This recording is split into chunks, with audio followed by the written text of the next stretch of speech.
Hey there, comic book friends. I'm Travis, and it's Talking Comics. We're going to talk some comics. This is for the week of September 11th, 2024. Talk about my books in no particular order. We'll start off with the amazing Precious Metals, the prequel to Little Bird. I say that with this issue because with this issue, it really feels like it starts to tie into what's to come in the future. Some characters show up that feel more recognizable, or at least I know their name. I have to admit that I would need to go and read Little Bird again to absorb exactly where they are here versus where they are there. But it's still we get the you get the Canada, the America, the Zealot thing all really starts to square a little more in this issue for me. We still have this chase for this mutate child. We get some more depth into our main character and kind of what makes him tick, what his motivation is at this point. So I enjoyed all that, and of course the Ian Bertram art continues to be just absolutely top level stuff. May have to do some shopping, see if I can pick up some original art. I actually own some Ian Bertram art, but I would really love to get a page of out of one of these books, this or Little Bird. I don't know. To be honest, I don't know that either are actually up for any sort of purchasing at any point. But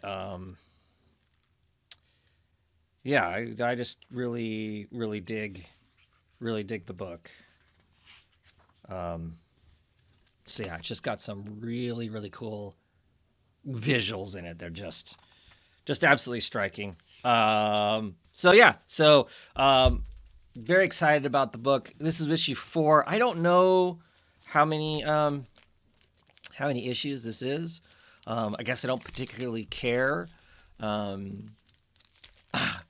feel like 1 or 2 more issues, but just by where it feels like where they would logically potentially stop the story at. I just hope this is doing well enough and people are excited enough about it that this group of creators, if 2 years from now they want to have put out another something, that would be amazing. I'm thinking that Ian Bertram is gotten on a lot more people's radar this time around. I see him doing quite a few variant covers for DC books coming up, which is awesome. I mean, I still remember my first experience with Bertram was Batman Eternal. I think that run of books, he was a fill-in issue artist for one book, and his stuff was his Batman and Robin were so bizarre in comparison to everybody else's Batman and Robin.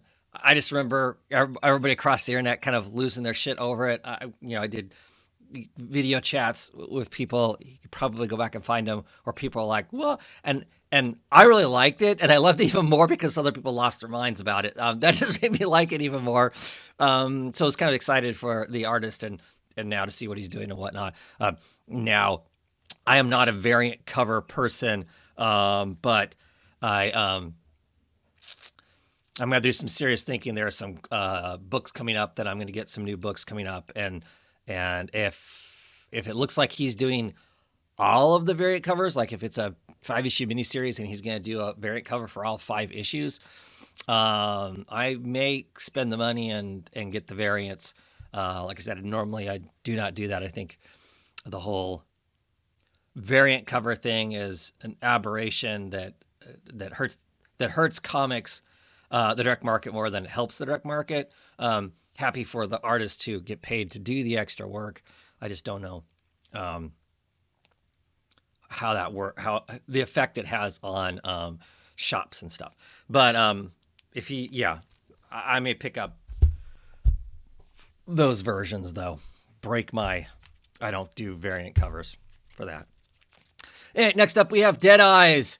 Empty Frames is the name of this arc. Happy to have the book back. We've got our punchy pubby vigilante here. I say vigilante because he does beat up bad guys too. But I mean, he is a thief. He does steal stuff. Most of the time, he's stealing stuff from other bad people. And whatnot. And this one, he's planning this massive heist to steal some paintings that were stolen from a museum. 13 pieces that were stolen from a museum. That museum is offering a massive bounty to get it back. And he has a plan to steal that. The side story that's going on is in the last arc, he had stole a bunch of money, and they used that money to help pay for the medical bills of someone's cancer treatment. And then we find out that in this issue, the money was seized, and potentially the person is in trouble because suddenly showing up with $13,000 or whatever would mark you as being potentially a criminal, and so they seize the money supposedly. So he's dealing with that too. He's dealing with the woes of capitalism. That's his real fight, right? And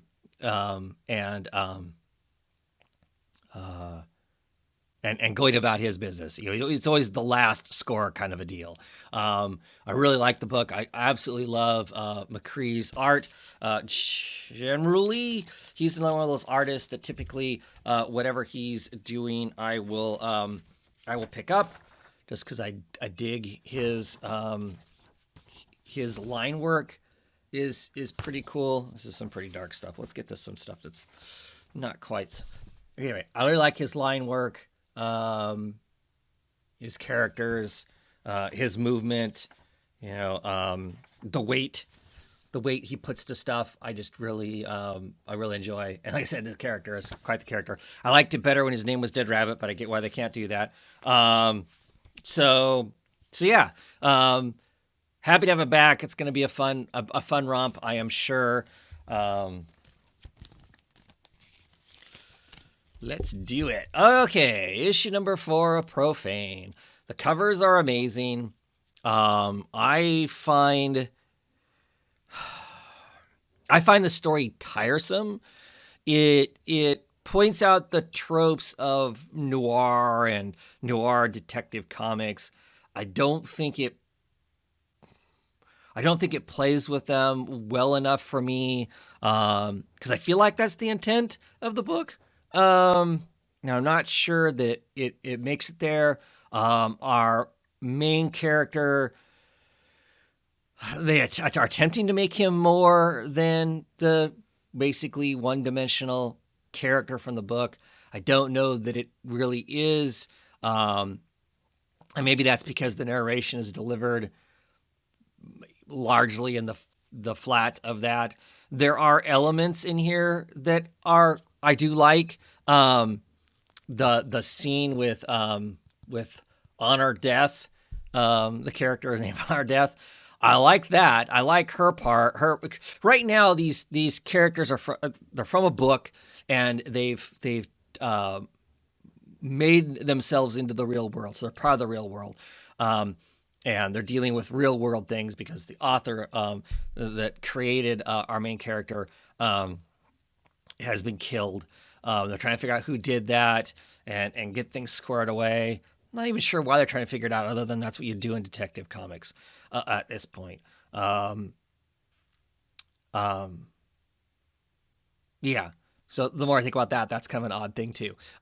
But there's a scene between him and her. They're both in the real world now, and she's basically like, "Look, the literary world that we lived in was terrible. I was stuck in this rut of stuff. I thought coming here would be so much more exciting, so much more all this stuff. It's not. It's terrible. It's just crappy in its own way. Let's just end it all and be done with it. I kind of liked the tragic of her in it more than anything. So I think there's one or two issues left. I'm clearly going to get it because I buy it in advance, hard enough in advance that like a 5-issue miniseries, unless it is just absolutely terrible, I get the whole thing because there's no point in. It doesn't feel like there's much point in dropping it when I can just finish out the story and see, what the full intent was and does it execute by the end of it.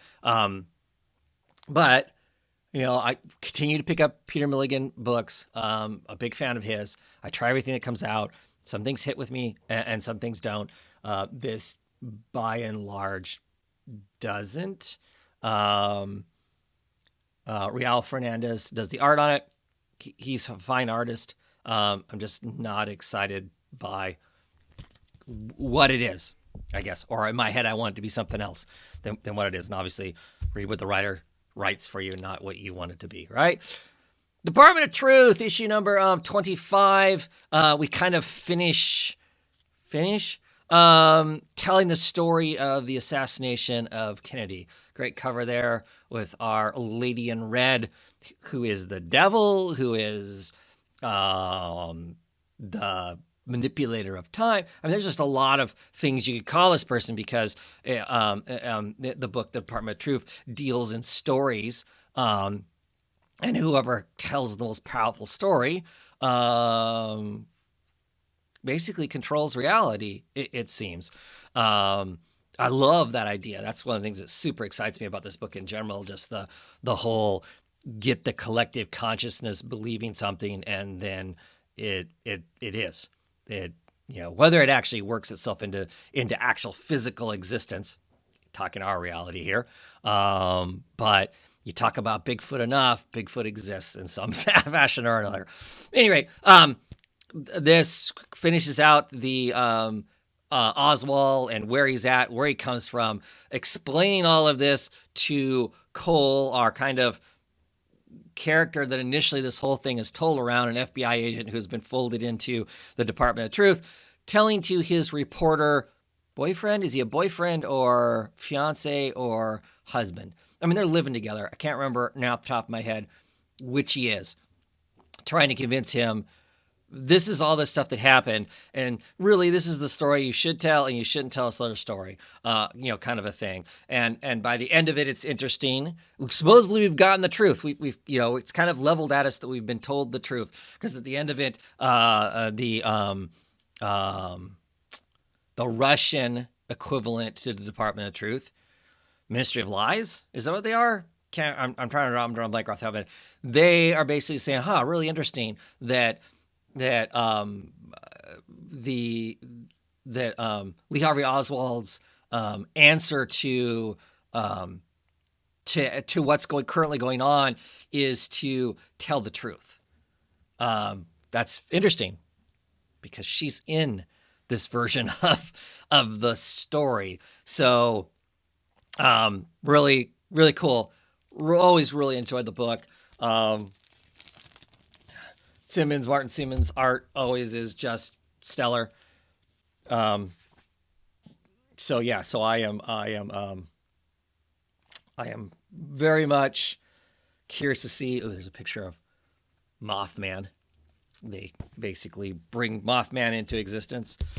But anyway, there's some great stuff. This is a lot of narration because it's basically this issue had guest artists. I forgot about this. This issue actually has a whole bunch of artists in it. This issue has George Farnes, Lisa Cantor, Tyler Boss. So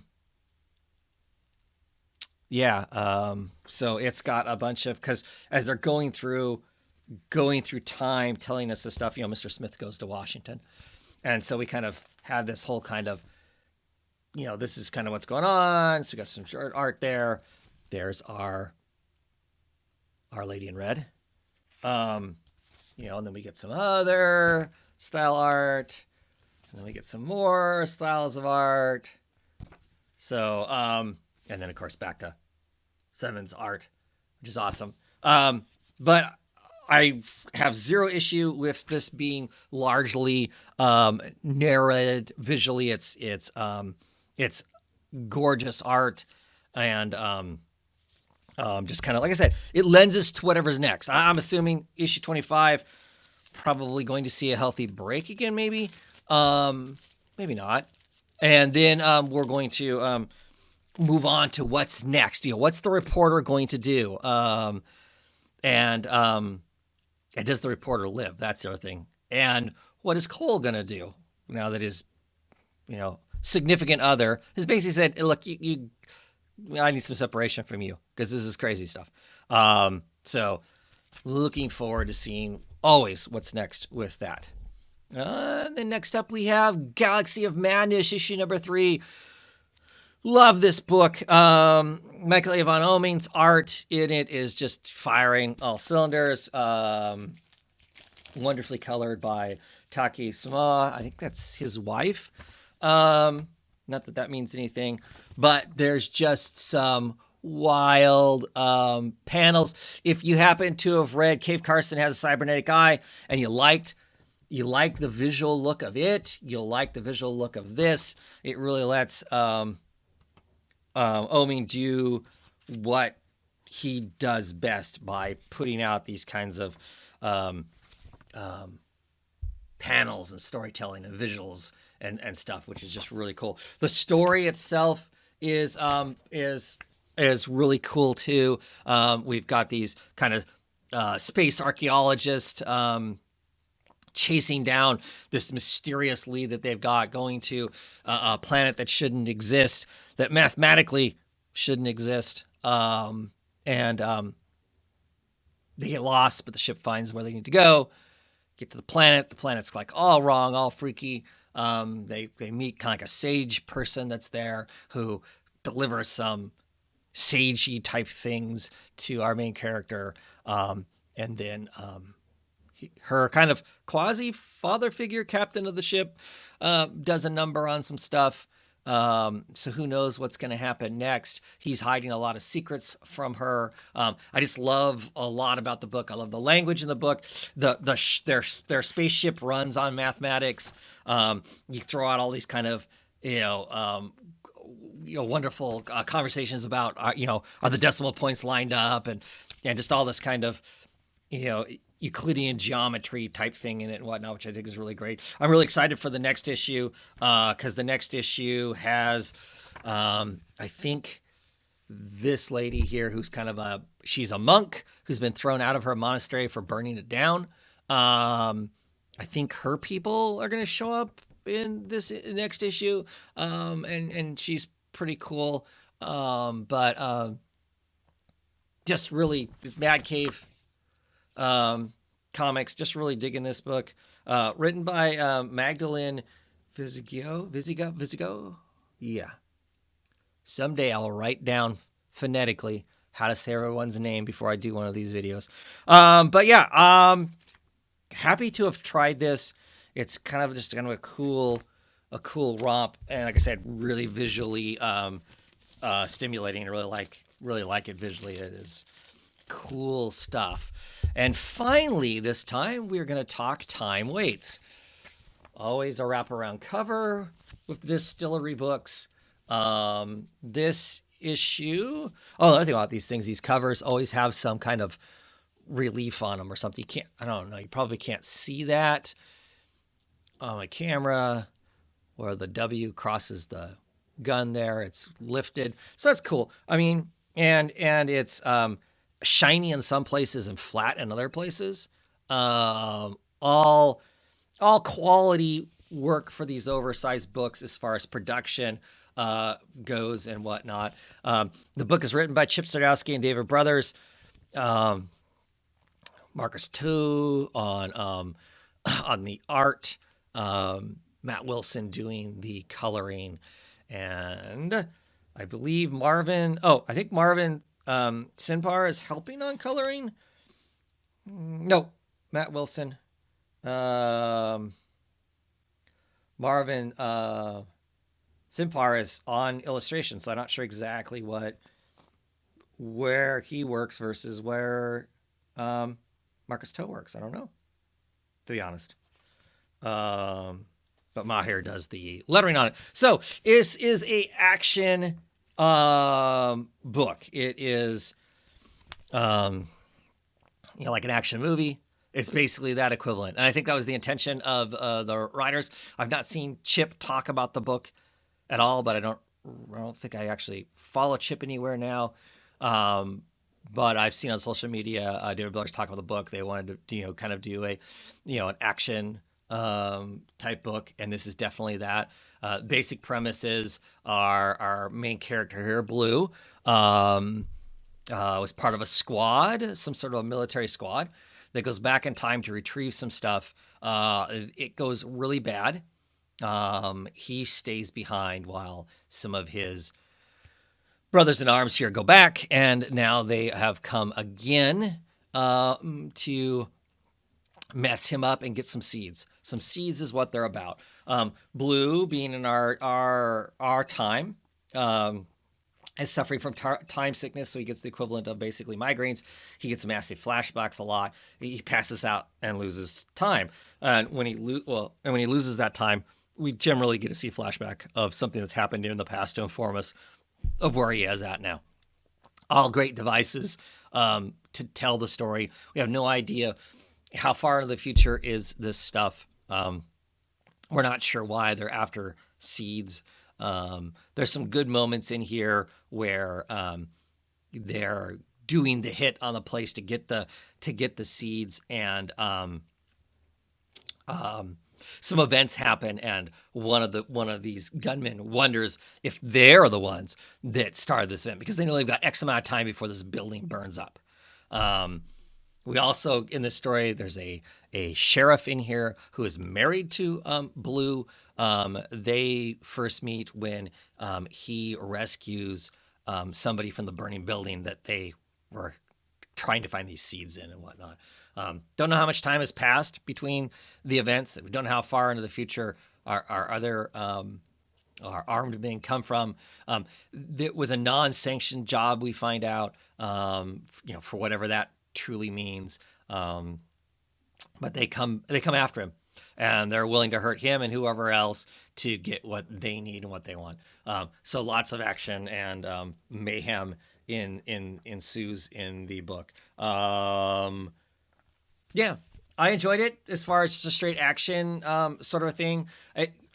Straight just action movie is not necessarily my jam most of the time. I say that, but I technically read a ton of stuff that's that way. But like I said, I enjoyed it. I like the characters that are in it. I believe it's 3 issues. Looking forward to seeing, what all transpires. What are these seeds about? I'm interested in that. It does show him growing tomatoes, struggling to grow tomatoes at one point. I don't know if that's got anything to do with it whatsoever or not.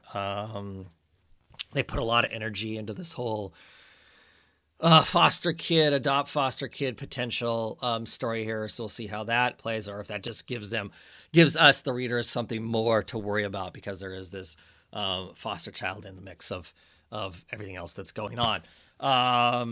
Yeah, wasn't bad. A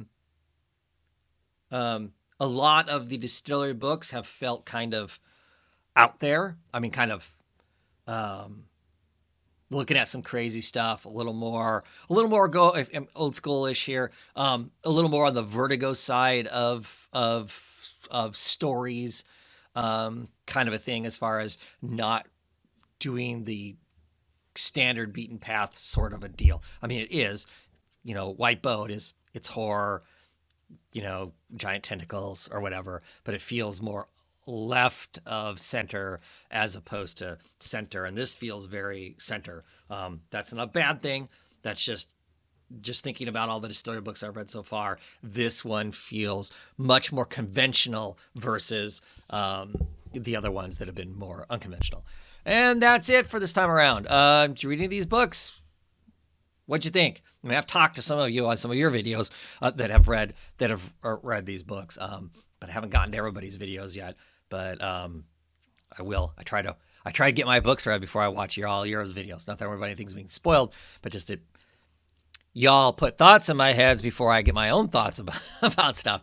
Anyway, that's it. Have a great one, everybody. See you next time.